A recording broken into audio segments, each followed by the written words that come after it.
Scotland of India அப்படின்னு சொல்லப்படுற ஊர் தான் கர்நாடகாவில் இருக்கிற கூர்க். மைசூர்லேருந்து ஒரு 100 கிலோமீட்டர் தள்ளி இருக்கிற இந்த சின்ன ஹில் ஸ்டேஷனில் அட்வென்ச்சர் ஆக்டிவிட்டீஸ், வியூ பாயிண்ட் சொல்லிட்டு ஒரு சூப்பரான ஸ்பாட்ஸ்லாம் இருக்குது. நாங்கள் 2 days பேக்கேஜில் கூர்க் விசிட் பண்ணியிருந்தோம்.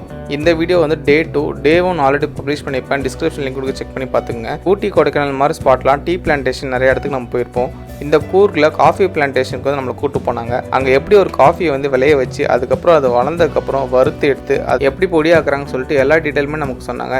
இன்னும் வேறு என்னென்ன பிளேசஸ்லாம் டே 2 கூட்டு போனாங்கன்றது இந்த வீடியோவில் நம்ம பார்க்கலாம். டே 2 மார்னிங் பிரேக்ஃபாஸ்ட் முடிச்சதுக்கப்புறம் நம்ம தங்கியிருந்த குஷல் நகர்லேருந்து கிளம்பி மடிக்கேரி நோக்கி ட்ராவல் பண்ண ஆரம்பித்தோம். ஊருக்கு பொறுத்த வரைக்கும் ஃபஸ்ட்டு நம்ம தங்கியிருந்த குஷல் நகர் சுற்றி சில டூரிஸ்ட் ஸ்பாட்ஸ் இருக்குது. அதுக்கப்புறம் மடிக்கேரி பக்கத்தில் சில ஸ்பாட்ஸ்லாம் இருக்குது. டே 2 நம்ம மடிக்கேரி பக்கத்தில் வந்து ஸ்பாட்ஸை சுற்றி பார்க்க கிளம்பியாச்சு. அப்படி நம்ம ஃபஸ்ட்டு ரீச் பண்ணதான் காஃபி பிளான்டேஷன். இது மடிக்கேரிக்கு கொஞ்சம் முன்னாடி லொக்கேட்டாக இருக்குது. இதுக்கு என்ட்ரன்ஸ் பார்த்தீங்கன்னா ஒரு ஆளுக்கு 200 rupees சார்ஜ் பண்ணுறாங்க. இந்த காஃபி பிளான்டேஷன் பொறுத்த வரைக்கும் நமக்கு ஒரு கைடு ப்ரொவைட் பண்ணிடுவாங்க. பேட்சாக கூட்டு போய் வந்து ஃபுல்லாக எல்லா ஸ்பாட்ஸும் வந்து சுற்றி காமிச்சிட்டு என்னென்ன பொருட்கள் எங்கெங்கே விளையுது அப்படின்ற எல்லா டீட்டெயில்ஸுமே நமக்கு சொல்லிடுவாங்க. தமிழ்நாட்டில் இருக்கிற ஊட்டி, கொடைக்கானல் மாதிரி இருக்கிற ஹில் ஸ்டேஷன்ஸ்லாம் எப்படி வந்து தேயிலை பறித்து அதுலேருந்து டீத்தூள் உருவாக்குறாங்களோ அதே மாதிரி எப்படி இங்கே காஃபி செடியெலாம் விளைய வச்சு அதுலேருந்து பூ பூத்து பூலேருந்து காயாகி அது எப்படி வந்து அறுவடை பண்ணுறாங்கன்னு சொல்லிட்டு மொத்த டீட்டெயிலுமே நமக்கு இந்த டூரில் வந்து அவங்க எக்ஸ்பிளைன் பண்ணிடுவாங்க. இந்த பிளான்டேஷனில் நிறைய வகையான காஃபி செடிகள்லாம் விளைய வச்சுருக்காங்க. இங்கே காஃபி பிளான்ட் எப்படி இருக்குமோ அதே மாதிரி பிளாக் பெப்பர் பிளான்ட்டும் வந்து விளைய வச்சுருக்காங்க. ரெண்டுத்துக்கும் பார்த்தீங்கன்னா பார்க்கறது ஒரே மாதிரி இருக்கும். அது போக சந்தன மரத்தோட சின்ன செடியும் வச்சுருக்காங்க. ஒரிஜினல் சந்தன மரம்லாம் பார்த்தீங்கன்னா இங்கேருந்து ஒரு ரிசர்வ் ஃபாரஸ்ட்டில் லொக்கேட் இருக்கும். அது தூரத்தில் தான் இருக்கும் அப்படின்ற மாதிரி சொன்னாங்க. அது போக நிறைய சின்ன சின்ன செடி அண்ட் மரங்கள்லாம் வந்து நம்ம இந்த பிளான்டேஷனில் பார்க்க முடியும். இங்கே ஒரு சூப்பரான வியூ பாயிண்ட்டுமே லொக்கேட்டாக இருக்குது. இந்த வியூ பாயிண்ட்லேருந்து பார்த்தோன்னா அந்த காஃபி பிளான்டேஷனும் சுற்றியில் இருக்க ஃபாரஸ்ட்டும் ஒரு சூப்பரான வியூவில் அழகாக தெரியும்.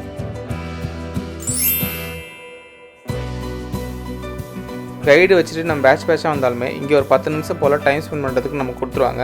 அந்த இடத்துல நாங்கள் ஃபோட்டோஸ்லாம் எடுத்துகிட்டு என்ஜாய் பண்ணிவிட்டு நெக்ஸ்ட்டு அடுத்தடுத்து நாங்கள் இந்த பிளேஸ் சுற்றி பார்க்க மூவ் ஆக ஆரம்பித்தோம். நம்ம இந்த வியூ பாயிண்ட்லேருந்து பார்த்தப்ப ஒரு தூரத்தில் ஒரு மவுண்டைன் தெரிஞ்சுது. அது என்னன்னு சொல்லிட்டு நம்ம கைடு கிட்ட கேட்டப்போ அதுதான் கொட்டைபெட்டா ஹில் அப்படின்ற மாதிரி சொன்னாங்க. அது கூர்கில் one of the highest peak hill அப்படின்ற மாதிரி சொன்னாங்க. நேம் பொறுத்த வரைக்கும் ஊட்டியோடைய தொட்டைப்பேட்டாவை ரிசம்பிள் பண்ணுற மாதிரி இருந்துச்சு. இந்த பிளான்டேஷன் பொறுத்த வரைக்கும் ஏத்தம் இருக்குன்னு சொல்லிட்டு ஹில் ரீஜனில் ஒரு சின்ன ட்ரெக்கிங் போகிற மாதிரி இருக்கும். ரொபஸ்டா அரேபிக்கான்னு சொல்லிட்டு 2 முக்கிய வகையான காஃபி பீன்ஸோட பிளான்ட்ஸ்லாம் இங்கே விளைஞ்சிட்டு இருக்குது. இங்கே ஏலக்காவோட செடியும் நம்மளால் பார்க்க முடிஞ்சது. அதில் நம்ம பார்த்த பிளான்ட்டில் அங்கே வந்து சில பூக்கள் வந்து பூத்துருந்துச்சு, ஏலக்காவோட பூ வந்து. ஸோ எந்தெந்த மாதம் அது என்ன ஸ்டேட்டில் இருக்கும் அப்படின்ற மாதிரி வந்து நம்ம கைடு வந்து நமக்கு மொத்தமாக எக்ஸ்பிளைன் பண்ணாங்க. ஸோ இந்த மொத்த பிளான்டேஷனும் விசிட் பண்ணுறதுக்கு கிட்டத்தட்ட 30 to 45 minutes ஆகும். பிளான்டேஷன் விசிட்லாம் முடிச்சதுக்கப்புறம் நமக்கு அங்கே விளைஞ்ச காஃபி பீன்ஸ்லேருந்து காஃபி வந்து ஃப்ரீயாக ப்ரொவைட் பண்ணுவாங்க. மலைப்பகுதியில் லொக்கேட்டாக இருக்கிற இந்த காஃபி பிளான்டேஷன்லேருந்து வியூஸ்லாம் பார்த்துட்டு அந்த காஃபி குடிச்சிட்டு ரிலாக்ஸ் பண்ணிகிட்டு இருந்தோம். காஃபிலாம் குடிச்சதுக்கப்புறம் இந்த பில்டிங்லேயே பார்த்தீங்கன்னா இன்னொரு ஸ்பாட் இருக்குது. அங்கே நமக்கு எப்படி காஃபி பீன்ஸை வந்து அறுவடை பண்ணதுக்கப்புறம் இந்த கலரில் வந்து அதுக்கப்புறம் அது எப்படி பொடியாக்குறாங்கன்னு எக்ஸ்பிளைன் பண்ணுவாங்க. So each and every 10 minutes we can check the sample. So when this green color beans will turn into chocolate brown color beans, this is the outlet and this is the cooling chamber. It will cool here. After cooling down, we take this roasted coffee bean and we grind them in next machine. So after roasting, you get this. Roast பண்ணி வந்த coffee பீன்ஸை இந்த ஒரு மிஷினில் போட்டு அரைச்சி தூளாக்கிடுவாங்க.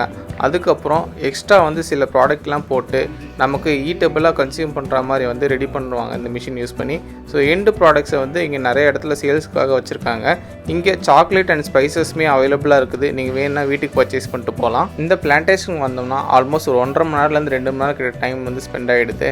Next பிளான்டேஷன்லாம் முடிச்சதுக்கப்புறம் மடிக்கேரி நோக்கி நாங்கள் ட்ராவல் பண்ண ஆரம்பித்தோம். ட்ராவல் பண்ணுற ரூட்டே செம்மையாக இருந்துச்சு. ரைட் அண்ட் லெஃப்ட் சைட்ஸ் பார்த்தீங்கன்னா வேலிஸ் வந்து மாறி மாறி வந்துட்டு இருந்துச்சு. சுற்றி இருக்கிற கிளைமேட்டை அப்படியே நாங்கள் என்ஜாய் பண்ணிட்டு ட்ராவல் பண்ணிட்டு இருந்தோம். கூர்க்கு பொறுத்த வரைக்கும் என்னதான் வெயில் அடித்தாலும் காற்று பார்த்தீங்கன்னா ரொம்ப ஜில்லுன்னு அடிக்கும். நமக்கு முன்னாடி போகிற வெஹிக்கிள் இருக்கவங்க காரோடைய ஜன்னல்லேருந்து வெளியே எட்டி பார்த்துட்டு அழகாக அந்த வியூஸை வந்து பார்த்துட்டு போயிட்டு இருந்தாங்க. இந்த ட்ரிப்பில் நெக்ஸ்ட் நம்ம போகிற பிளேஸ் அபி ஃபால்ஸ். அந்த அபி ஃபால்ஸ் போகிற வழியில் ஜிப்லைன் ஆக்டிவிட்டி இருந்துச்சு. ஸோ அதை ட்ரை பண்ணிட்டு போகலாம்னு சொல்லிட்டு நம்ம ஜிப்லைன் ஆக்டிவிட்டி ட்ரை பண்ணலான்னு இறங்கிட்டோம். இந்த ஜிப்லைன் பொறுத்த வரைக்கும் வெயிட் ரெஸ்ட்ரிக்ஷன் இருக்குது. 85 கிலோ தான் மேக்ஸிமம் அலோவ் பண்ணுவாங்க. இதுக்கு ஒரு ஆளுக்கு 450 ரூபா சார்ஜ் பண்ணுறாங்க. கிட்டத்தட்ட ஜிப்லைன் ஒரு எண்டில் இன்னொரு எண்டு போகிறதுக்கு ஒரு 1 நிமிஷம் போல் ஆகும்.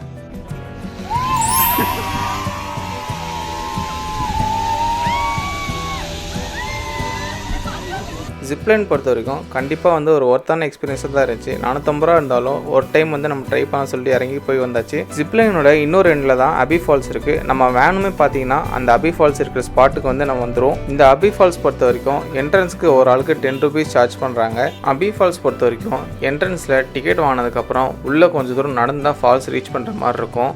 இந்த உள்ளே போகிற ரூட் பார்த்திங்கன்னா ஒரு ஸ்டெப்ஸ் இறங்குற மாதிரி தான் இருக்கும். எனக்கு இந்த ரூட் பார்க்கும்போது நாகர்கோவில் பக்கத்தில் இருக்க திருப்பரப்பு ஃபால்ஸ் போன ஃபீல் தான் கிடச்சிது. போகிற ரூட்லாம் சுற்றிலும் மரங்கள்லாம் பார்த்துட்டு ரொம்ப நேச்சுரலாக சூப்பராக இருக்கும். கிளைமேட்டுமே ரெயின் வர மாதிரி இருந்ததுனால இந்த பிளேஸ் விசிட் பண்ணும்போது ரொம்பவே சூப்பராக இருந்துச்சு. ஒரு 5 minutes நடந்து வந்ததுக்கப்புறம் சூப்பரான நம்ம அபி ஃபால்ஸ் வந்து ரீச் பண்ணிடலாம். இந்த அபி ஃபால்ஸோட ஹிஸ்ட்ரி பொறுத்த வரைக்கும் இதுக்கு முன்னாடி வந்து ஜெஸ்ஸி ஃபால்ஸ் அப்படின்ற மாதிரி வந்து நேம் இருந்திருக்கு. பிரிட்டிஷ் ஆண்ட ஃபர்ஸ்ட் கவர்னன்ஸ் அவரோட டாட்டர் நேமே வச்சிருக்காரு. அதுக்கப்புறம் இண்டிபெண்டன்ஸ் ஆனதுக்கப்புறம் இந்த ஃபால்ஸ்க்கு அபி ஃபால்ஸ்னு சொல்லிட்டு பேர் வந்திருக்கு. இந்த அபி ஃபால்ஸ் பொறுத்த வரைக்கும் ஃபால்ஸ்லேருந்து வர தண்ணி பார்த்தீங்கன்னா அவ்வளோ சூப்பராக இருந்துச்சு. பால் வெள்ளை நிறத்தில் வர தண்ணியும் அந்த வாட்டர் ஸ்ப்ரே ஆகுதும் நம்மளால் அந்த வியூ பாயிண்ட்லேருந்து பார்க்க முடியும். இங்கே ஒரு ஹேங்கிங் பிரிட்ஜுமே இருந்திருக்கு. பட் அது டேமேஜாக இருந்திருக்கு. ஏதோ ஒரு வெள்ளத்தில் வந்து ரிப்பேர் ஆகிருக்கும்னு நினைக்கிறேன்.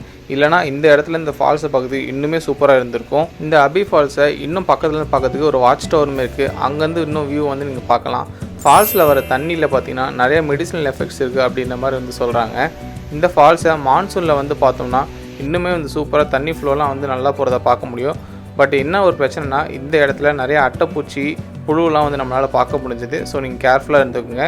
இந்த ஹிஸ்ட்ரி எல்லாமே பார்த்தீங்கன்னா இந்த வெளியே இருக்க டிஸ்பிளே போர்டில் வச்சுருக்காங்க அபி ஃபால்ஸோட ஹிஸ்ட்ரி எல்லாம். டே 2 ஸ்டார்ட் ஆனதுலேருந்து மார்னிங் காஃபி பிளான்டேஷன், அபி ஃபால்ஸ் போனது, அப்புறம் ஜிப்லைன்லாம் போனதுக்கப்புறம் பார்த்தீங்கன்னா டைம் வந்து ஒரு 2:30 போல் ஆகிடுச்சு. ஸோ இப்போ நாங்கள் மடிக்கேரி டவுன் நோக்கி ட்ராவல் பண்ண ஆரம்பித்தோம். மரச்செடிலாம் இருக்கிற அதே ஹில் ஸ்டேஷன் மடிக்கேரி டவுனுக்குள்ளே வந்ததுக்கப்புறம் பார்த்தீங்கன்னா வெஹிக்கிள்ஸை நீட்டாக பார்க் பண்ணியிருக்கிறத நம்மளால் பார்க்க முடியுது. ஆஃப்டர்நூன் மடிக்கேரியில் இருக்க ஒரு ரெஸ்டாரண்ட்டில் லஞ்ச் சாப்பிட நாங்கள் வந்தோம். அங்கே ரெஸ்டாரண்ட்டில் காஸ்ட் அதிகமாக இருந்தாலுமே ஃபுட்டை பொறுத்த வரைக்கும் ரொம்பவே சூப்பராக இருந்துச்சு. லஞ்செலாம் முடிச்சதுக்கப்புறம் மடிக்கேரி டவுனில் ஒரு சூப்பரான ஸ்பாட் விசிட் பண்ணலாம் சொல்லிட்டு நெக்ஸ்ட்டு கிளம்பிட்டோம். அப்படி நாங்கள் போன ஸ்பாட் தான் ராஜா சீட் கார்டன். இந்த கார்டனுக்கு என்ட்ரன்ஸ் ஃபீஸாக 20 rupees சார்ஜ் பண்ணுறாங்க ஒரு ஆளுக்கு. இந்த கார்டனுக்குள்ளேயே கிட்ஸ் ப்ளே ஏரியா, அதுக்கப்புறம் அட்வென்ச்சர் ஆக்டிவிட்டீஸுமே தனி காஸ்ட்டில் வந்து ரன் பண்ணிட்டு இருக்காங்க. உள்ளே பார்த்தீங்கன்னா நிறையா வகையான ஃப்ளவர்ஸுமே பூத்து இருக்கிறத நம்மளால் பார்க்க முடிஞ்சது. அண்ட் இந்த பிளேஸோட மெயின் அட்ராக்ஷனு இங்கே இருக்க ஒரு வியூ பாயிண்ட் தான். அந்த வியூ பாயிண்ட் போகிற வழியில் நிறைய டைனோசர், ஸ்னேக்லாம் பார்த்து ஸ்டாச்சுலாம் வச்சு கிட்ஸ்க்கு அட்ராக்ட் பண்ணாமல் வச்சுருக்காங்க. அங்கே இருக்க வியூ பாயிண்ட்டை சன்ரைஸ் அண்ட் சன்செட்லேருந்து பார்த்தீங்கன்னா ரொம்பவே சூப்பரான ஃபீலாக இருக்கும். பீஸ்ஃபுல்லாக இந்த பிளேஸில் உட்காந்துட்டு ஒரு 10 நிமிஷம் வந்து நம்ம சுற்றி இருக்க இடத்தெல்லாம் பார்த்தீங்கனாலே போதும், ரொம்பவே ரிலாக்ஸ்டாக இருக்கும். ஃபோட்டோஸ் அண்ட் வீடியோஸ் எடுக்கிறதுக்கு இந்த ராஜா சீட் வியூ பாயிண்ட் ஒரு பக்கமான ஸ்பாட்டாக இருக்கும்.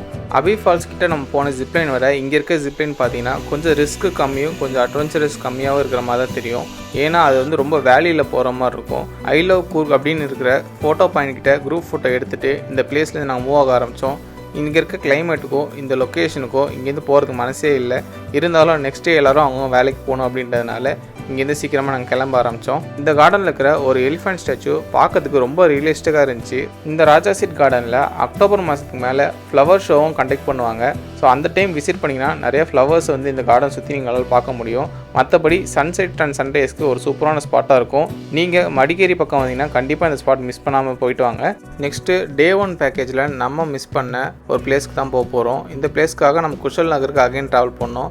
இந்த பிளேஸோட நேம் தான் காவேரி நிசர்கடமா டூரிஸ்ட் சென்டர். டே 1 வீடியோவில் நான் சொன்ன மாதிரி ரிவர் ராஃப்டிங் ட்ரை பண்ணால் எண்ட் ஆகிற பிளேஸ் தான் இந்த பிளேஸ்.